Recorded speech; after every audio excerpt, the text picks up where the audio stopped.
WVTC Radio Detroit.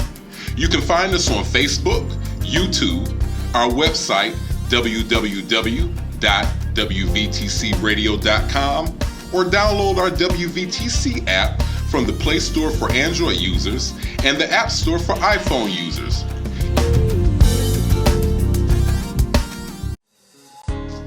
Thank you for tuning to WVTC Radio Detroit and the Community Bell Show with your host, former Wayne County Commissioner, Edna Bell. Stay tuned for insightful information Detroiters will find valuable. Text a friend and tell them to watch with you for news you can use. And now, your host, Edna Bell.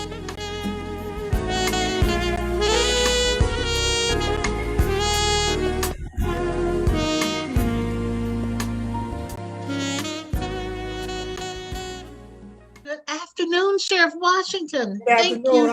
How are you? I'm so glad we finally did it. Yes.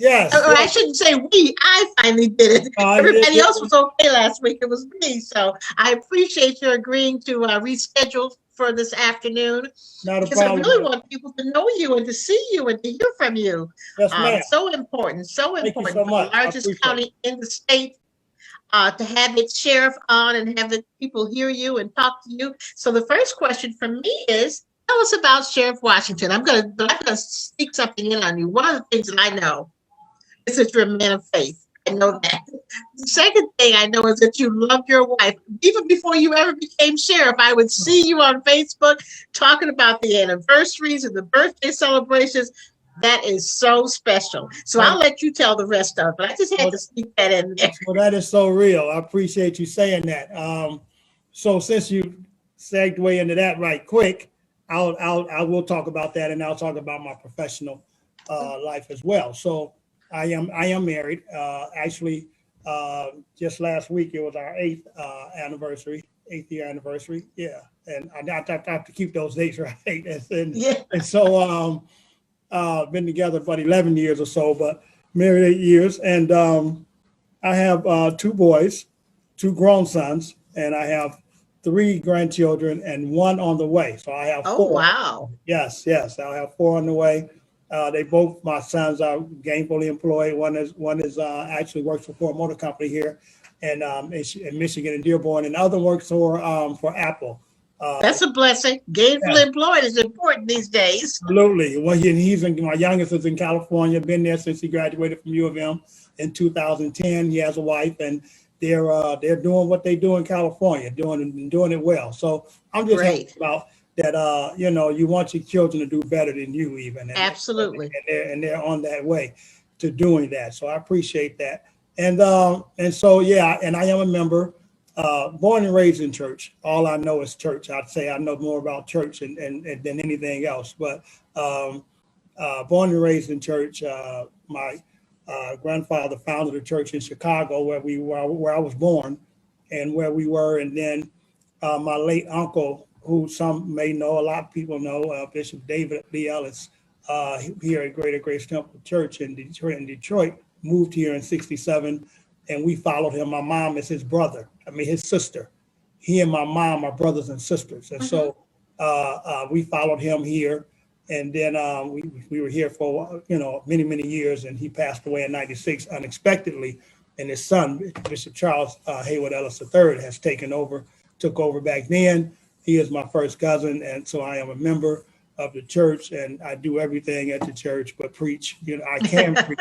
I can, but I don't. That's not my calling. Law enforcement is my calling. Okay. And so that law enforcement is what I do, and I have done that for 38 years, and consecutively, never missing 38 years, and it's a long time. But have you been with the sheriff's department all that time?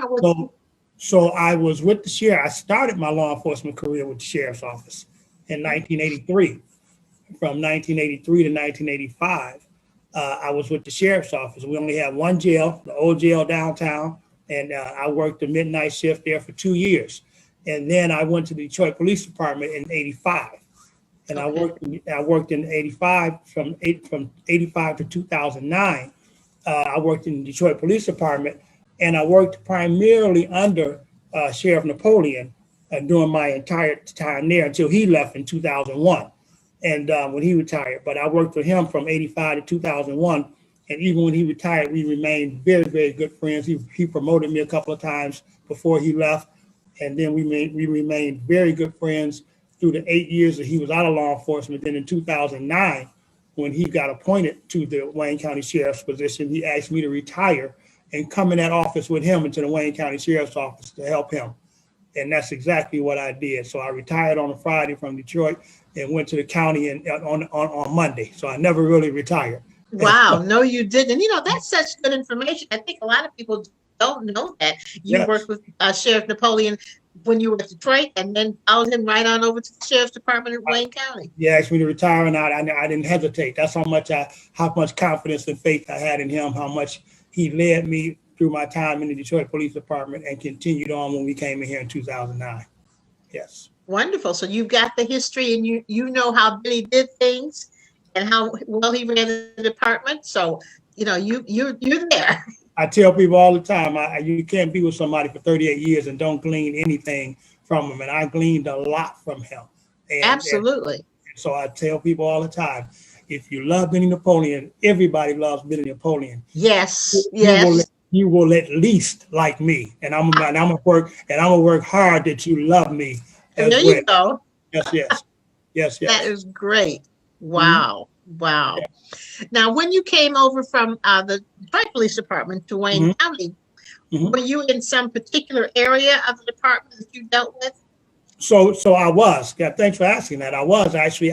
He put me in charge of everything that we did outside of the courts and jails.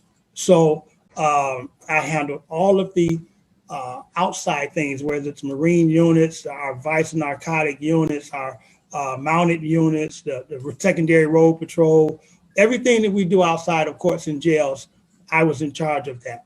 And so I did that for about 4 or 5 years, and some things opened up and we had to do in the jails.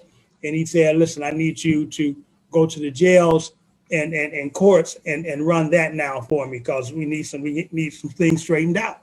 Mm-hmm. And so I went and did that, and that's what I did, courts and jails until actually until his demise. And so I'd like to say, which is a very truthful statement, I've done everything there is to do in the Wayne County Sheriff's Office in the 12 years I've been here. Yes, been back here. Talk a little bit about the relationship between what the sheriff does in the 42 communities outside Detroit, because I think people sometimes don't recognize that relationship and what the sheriff's responsibilities are outside of Detroit. Yes, so we're not first responders to any 43 of the communities and cities and townships and cities in Wayne County, because everyone has their own police department. Every 43 townships and cities have their own police department. So we're not first responders. But what we do is assist those communities with whatever kind of secondary road actions they may need through memorandums of agreements. We'll go into their areas that need some assistance, some smaller municipalities that may need some assistance with the secondary roads and things like that. We'll go in and we'll help those situations. We will also make ourselves available for any kind of incident or anything that's needed extra from the Wayne County Sheriff's Office, because maybe those communities, maybe there's some kind of situation, some kind of incident where they need help from other municipalities. Well, those municipalities may be short themselves. And we as the Wayne County Sheriff's Office are always offering ourselves up to be able to help those communities in need. We also, through all 43 cities, if needed, when they have an arrest and for some kind of whatever reason in Wayne County, and they stop and pick up somebody for a warrant and they're holding them in their facility, if they need to be conveyed to the Wayne County Jail after they may have been arraigned on some charge, we as the Wayne County Sheriff's Office go pick them up. And what that does is helps those municipalities to be able to, as we call, stay in service and not have to go out of service and go from Livonia or Garden City into downtown Detroit. And then you're taking another car off the street, and now the citizens are left without one or two patrol cars to patrol in their neighborhood. So we get to allow those municipalities and those cities to be able to keep their officers working the whole 8 hours versus going out of service to come downtown. That's some of the taxpayers' dollars that's happening for those communities. We're going to get them for you so that you're able to keep your police department in service. So those are some of the things that we do outside of the, and we take care of obviously the courts and parks and jails. So when those that are coming down for whatever reasons, going into Hines Park and county parks, or whether they're coming to our facilities for any business or things like that, we're that's what we do. We provide services for them as well.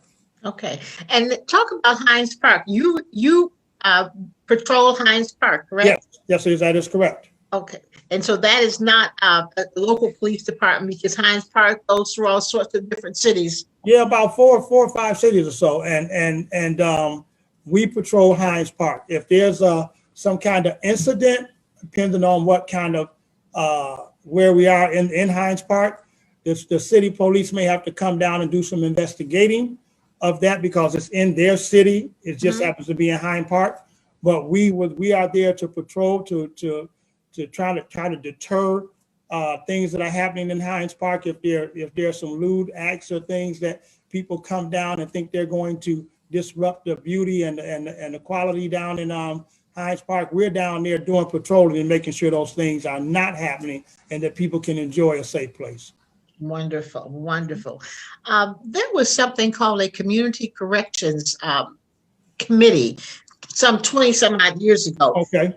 Is that still going on? Is there still a community corrections component to the Wayne County Sheriff's Department? So I haven't heard of that. What did they do specifically? Maybe we've changed the name or something. And you probably have, and at the time, I only remember because I was the chair of the committee, but like I said, this was back in the 90s, the late 90s. Okay. And there was a committee who tried to make sure that those persons who were in jails, once they got out, there was some kind of assistance for them in the community. Gotcha. And tried to help them along with after they were released from the Wayne County Jail. And also there was a crew that went around and helped clean up some of the freeways and some of the major streets. So what we do now, that a lot of that stuff have become privatized, and there's a lot of groups and community groups and privatized companies and businesses that are making sure that they're providing for those that are coming out of our jail system and being able to be productive and citizens in our communities. And what we're doing is partnering with a lot of those to make sure we're directing those inmates and those that are being released to those various agencies that are there to help them. And so they often, those agencies often give us material and things that we can give to those that are leaving our facility to make sure that, listen, send them to us. We have clothing for them. We have some job opportunities, or can direct them to those job opportunities. They even have dental programs and hygiene education and things that people coming back into our society, they may need to have. Absolutely. And, no, it's a great program. And again, there are several agencies that offer that to them. And what we do as a sheriff's office is direct them and send them to those various places. Okay. Now, talk a little bit about the responsibilities that you've got the courts, you've got the jails, you've got jail number 1, you've got the Dickerson facility. Talk about those individual responsibilities. So those jails are, all three of those jails are kind of classified for various type of inmates that may have to come and visit our facility. I hate to say that because I think, one day I want to be out of the jail business. Wouldn't that be nice? It would be very nice. That's the other things we can do as a sheriff's office besides incarcerate people. But that's what happens. And so the old jail, which is a very old jail downtown, it used to be one jail, and it had classified inmates from their whatever charge they were in there for. You have to classify them to make sure that you're not putting low-level criminals or low-level inmates, I should say, with higher-level inmates. And so we had to classify them, and there was one jail by different floors. So now with the 3 jails, we've been able to classify them pretty much by jails. And that's not really what an ideal thing, because we're going into one jail, and we're going to be able, but that new jail is going to be able to classify people and give us the room and space in one jail that we need, so everyone will be safe. But that's what happens with those 3 jails. The Hamtramck jail is for a lower level crime, those that commit lower level crimes, or those that may be sentenced for those lower level crimes for 6 months or so. We keep them over in the Hamtramck jail, and as well as most of the females right now are over in the Hamtramck jail as well. And then the very old jail is, because of the way it's built and shaped, we keep our higher level inmates there, those that may be charged with murders or robberies or assaultive crimes. We keep them all in one jail. And then the what we call the new jail, which is not new after 30-something years, we call that Division 1. Those are people with like the medium level type of crimes that they may have committed or they're accused of committing. Now, where are those? Where is the old jail? The old jail. That's what we call Division 2. Mm-hmm. That's when you remember when there was only one jail here. Yeah. That's what we call the old jail. And physically, where is it located? It's on Clinton Street, 525 Clinton Street. Okay, so that's the one that's right behind the court? Yes, the one that's right behind the court. Then the other one is across the street from the court. Mm, yes, okay. You got it. Yes, ma'am. Okay, I'm just trying to give the listeners a feel for what we're talking about physically. Yes. And people will remember 1300 Bovian. Right across the street. Right across the street from the old 1300 Bovian Police Headquarters. That's correct. That's correct. You got it. And we're going to be leaving that, and all of that's going to be something else now. Actually, in the next year, somewhere around the end of the year. Mm-hmm. So the new facility that's right off of I-75 in Warren. Yes. And as I pass by there, it looks like it's getting there. It's almost ready. It's about 50% done. Okay. So another 50% or so, and that they're estimating or guessing that it'll be somewhere around between October and December of 2022. Okay. So, and how many residents will it hold? Well, it'll hold about 2,200. Oh, we don't want that many in there. There'll never be that many. No. We only go, and I keep that information right in front of me because I don't ever want it to be that many. It's about 2,000, but we only expecting to hold somewhere around 1,200. So. Wonderful. Yes. Wonderful. That's a wonderful thing. It is. Because we don't ever want 2,000. We're trying to do something else to divert that kind of housing. You know? Do we do any kind of, and I know they're usually not in that facility long enough for any kind of training, but we do any kind of training while they're there? Right. So the average stay in our jails is like about 7 days or so. So it's always fluid. They're always in and out. But we absolutely do programs, domestic violence programs.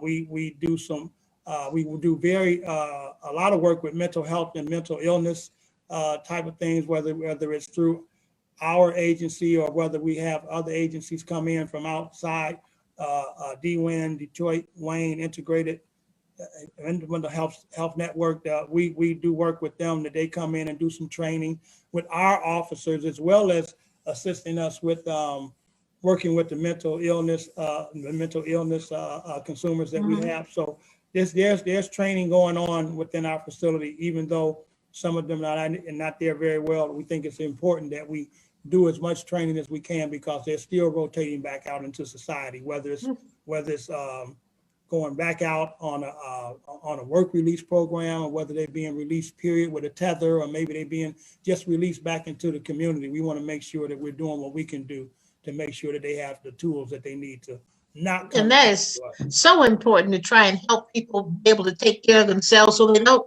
fall back into a life of crime. So important. We're trying to get the recidivism down, and we don't want to see the same people, and oftentimes we do. So absolutely.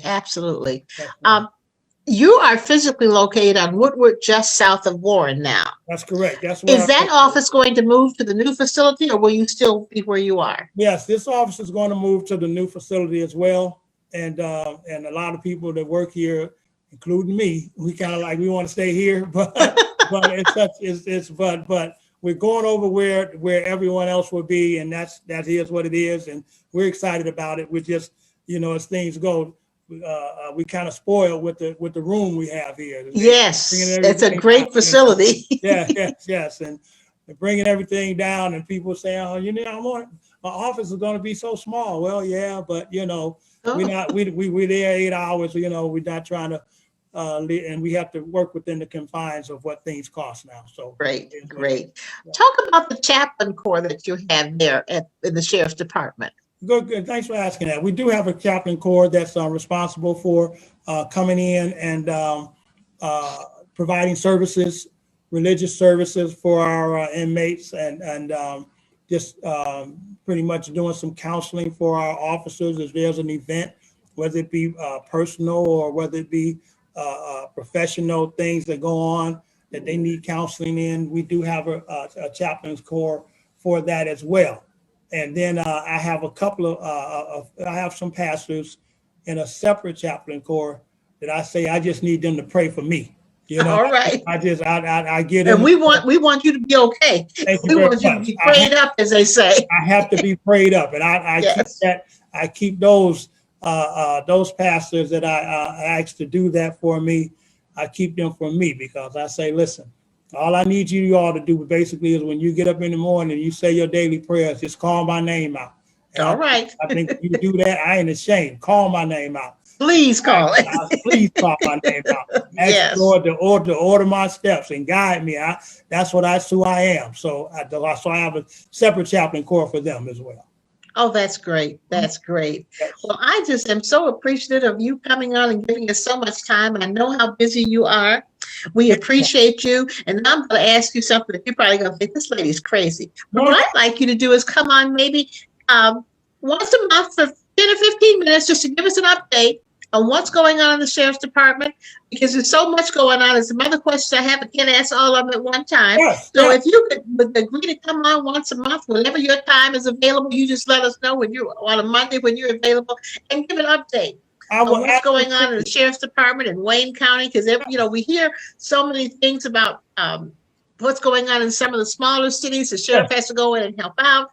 Secondary roads. People don't even know what a secondary road is. I want people to really know about their county and their county sheriff, the work that they do. Yes, and if you give me a heads up sometime, I'll of which way we're going on the call. I would like to bring some of my staff on sometime. That would be wonderful. Those who are specializing in different things.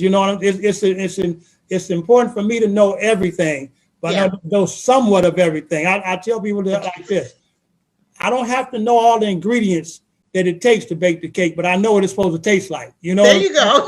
So you know what it is when you see it, huh? I know what it is when I see it, absolutely. So I'd like to bring some of those who help make this agency run. I don't stand on an island by myself. I don't operate this agency by myself. I surround myself with good, competent, quality people who have been here.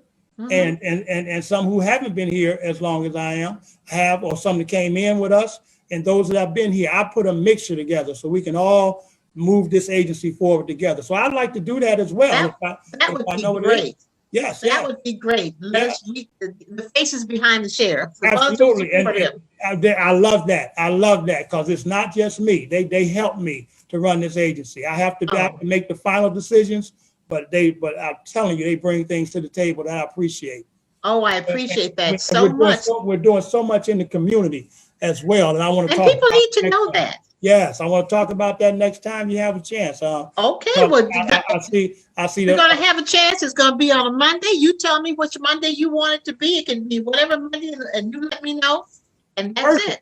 Perfect. I will. I'll get with my scheduler right now and plan for the next one, and then we'll let you know. And if it works for you, then we'll do that. Oh, that would be wonderful. We're doing some great things in the community. I see the commission chair, as I see her picture on. And yes, she's next.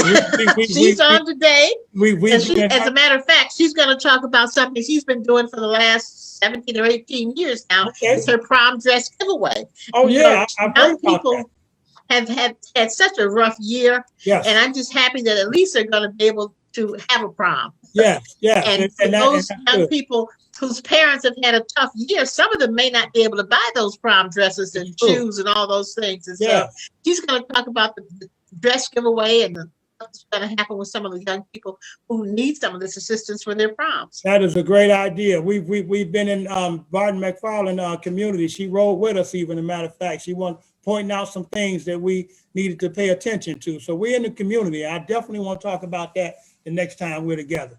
Oh, that would be wonderful. That would be wonderful. We're going to go to her right now. Commissioner Bell, you want to say hello to the sheriff? Hello, Sheriff. How are you? Hey, hello there. How are you? I'm doing wonderful. How are you doing? I got to get you a sheriff deputy badge, so that since you're out there hanging out with us, making sure we're doing the right thing out there. I love it. I can't wait to get that. It's a wonderful time riding along, and I really respect the work that you and your deputies do. So thank you for allowing me to do that. It won't stop. It won't stop. So you can count us. We're coming back over there for sure.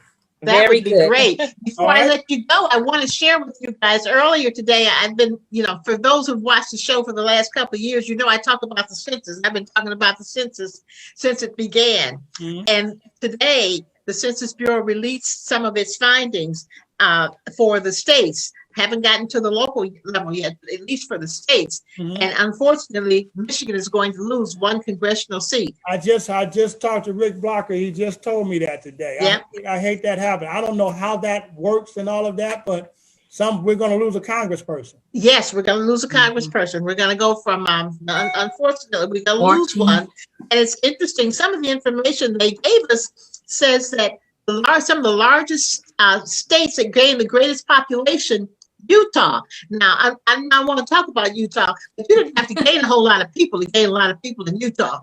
But Utah, Idaho, North Dakota, Texas, they had the largest growth in terms of population. Uh-huh. And the South and the West had a 9.2 to 10.2 increase in their population.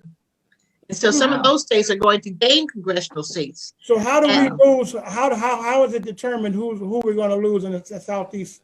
Well, that is determined by, there's a committee that will determine how we apportion those congressional seats. And now that they have this information, they have to get busy determining how those seats are proportioned. 2 years ago, we passed some legislation that took it out of the hands of the politicians. Uh-huh. And now there is a committee of everyday citizens who will determine how those seats are apportioned, which will be a heck of a lot better, but we'll see how it turns out. But yeah, unfortunately, we're going to lose the seat. Wow. And I'll have some more definitive information about that next week when we have the show. I'll be tuning in and listening so I can learn that. That's all right. Important. Very good. Again, thank you so much. Thank you so much. Thank you. You're welcome. Right. Have a great evening. I'll talk to you next month for sure.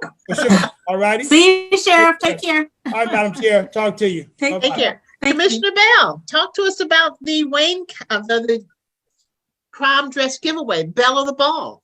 Yes, absolutely. So we are able to have our annual prom dress giveaway. So excited about that. Of course, last year we could not do it with the pandemic. But this year we were notified that some of the schools were going to be having their proms this year. So I still have hundreds of dresses. So I said, we'll make sure that we have it and give ladies the opportunity to take a hold and get some of these dresses this year. They can have 1, 2, 3, 4, 5. They have as many as they would like. But we're doing it on May 1st, which is this Saturday from 12 to 3 at Third New Hope Church, which is located on Plymouth between Myers and Schaefer. We're going to be outside under a tent. We're going to have music. Hopefully we'll get a few food trucks. It's going to be a festive atmosphere. We'll have socially distanced, so we're going to have 2 tents, and so we can make sure that we have everything spread apart. We'll have hand sanitizer, masks, everything that they're going to need, and we're just looking forward to getting the word out to the young ladies. That will be great. Now, and I know you've been talking about working on this to see if you can give those young ladies, have vaccines available for those. Still working on that. That takes a little bit more coordination and a little bit more time, 2-3 weeks notice to do that, but we're still going to try to make it happen in the next few days.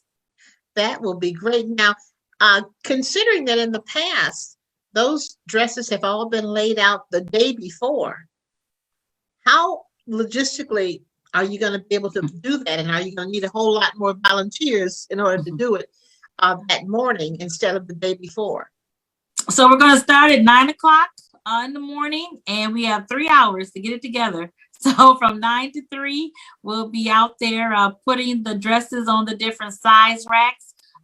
It's going to be a kind of a perfectly orchestrated little effort here, because we have racks coming. We have the tents going to be up the night before, thank goodness.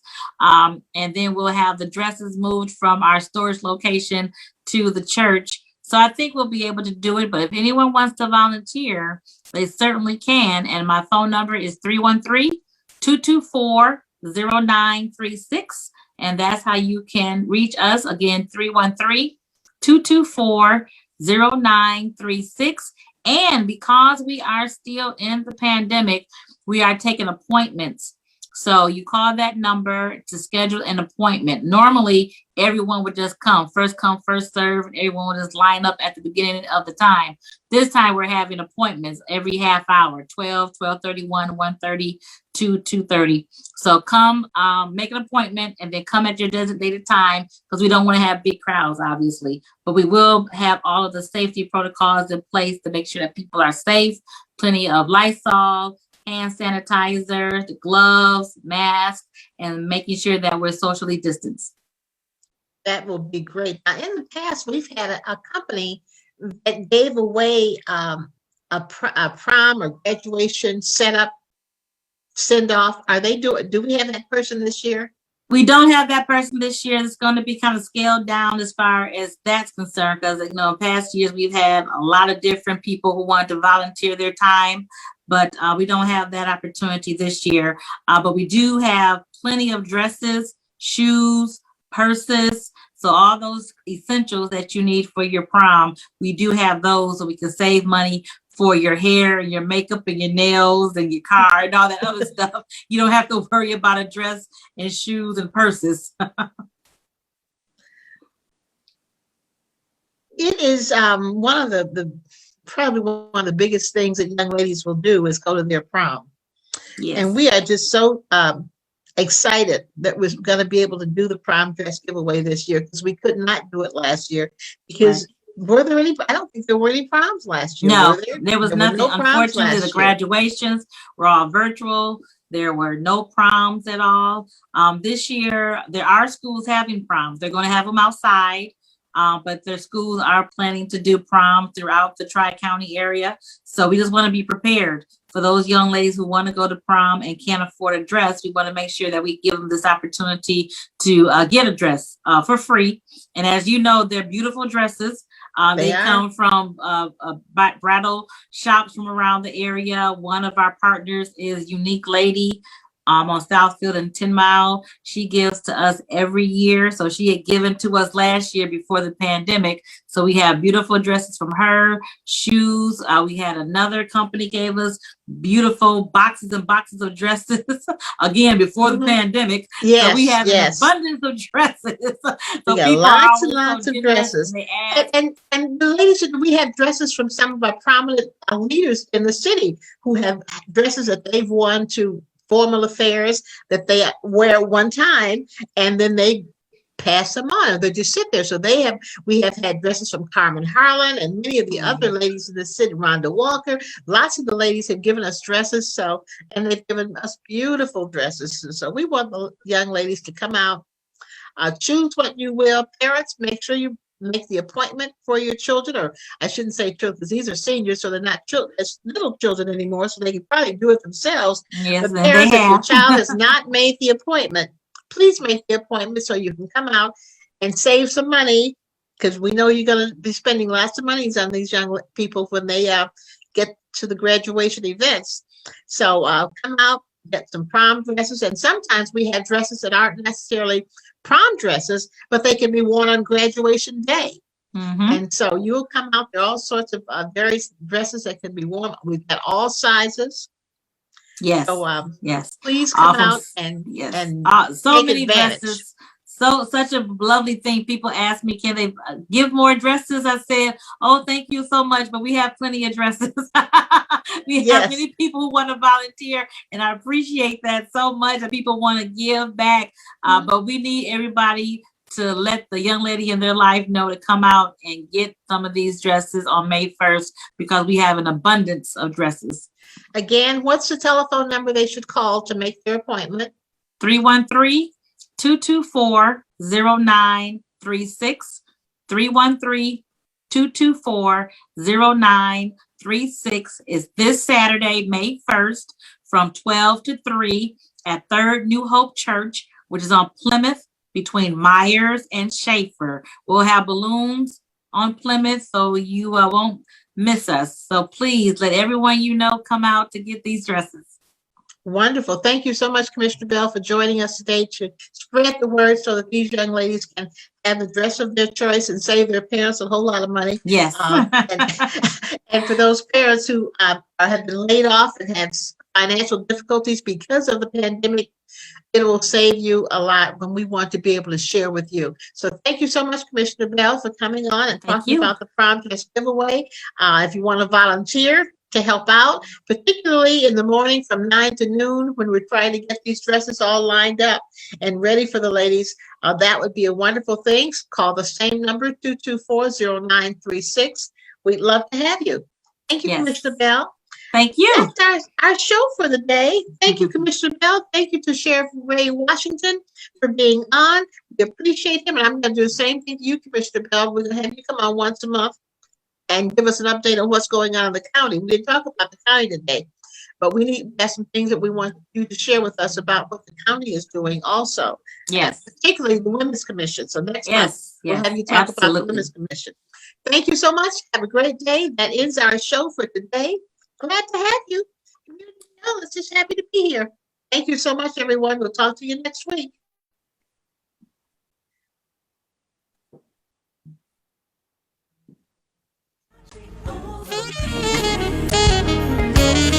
Angels watching over me. Angels watching over me. Thank you for listening to Community Bell with your host, former Wayne County Commissioner Edna Bell. This broadcast was brought to you by WVTC Radio Detroit. You can find us on Facebook, YouTube, our website, www.wvtcradio.com, or download our WVTC app from the Play Store for Android users and the App Store for iPhone users. If you've enjoyed this broadcast, tell a friend to tune in. We'll see you next Monday at 4 p.m. Eastern for the Community Bell Show, right here on WVTC Radio Detroit.